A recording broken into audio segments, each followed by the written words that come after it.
Insiden kontroversi Selangor lawan dengan Kuching City. Korang tengok ni Selangor dapat peluang untuk counter attack. Balas itu lihat kebebasan Grigor.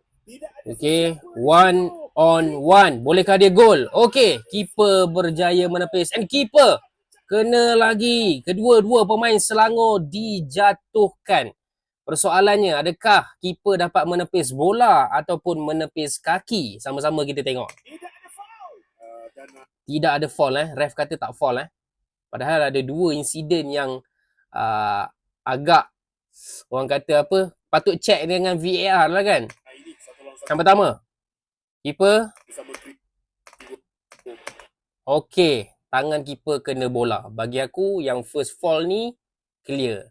Tapi kau kena faham, aku cakap ni berdasarkan aku tengok daripada sini dengan pause-nya, dengan slow-mo-nya.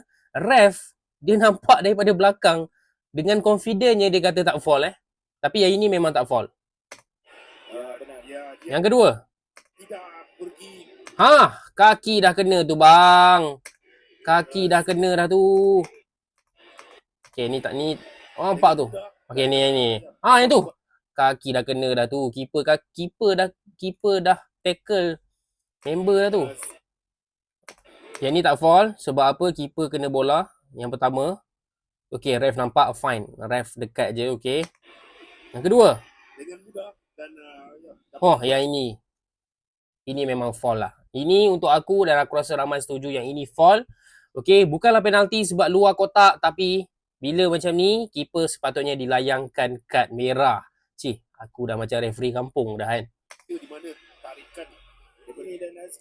Tak, yang kelakarnya, okay, ref tak nak bagi fall tak apa. Tapi kenapa VAR langsung tak nak check kedua-dua insiden tersebut?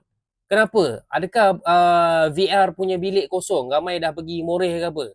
Langsung tak ada check guys. Apa cerita ni? Bola sepak Malaysia. Okey, kenapa tak check Kenapa tak check? Okey, tapi game ni berakhir dengan 1-0.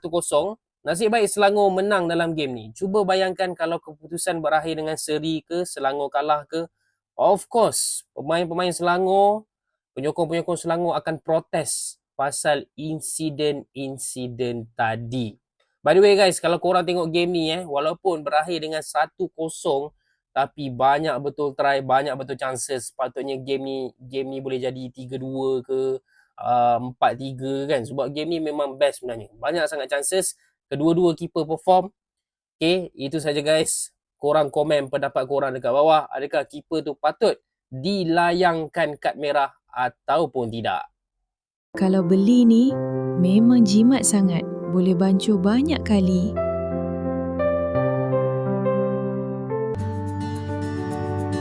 Stok tak banyak tau bulan Ramadan ni. Baik korang beli cepat.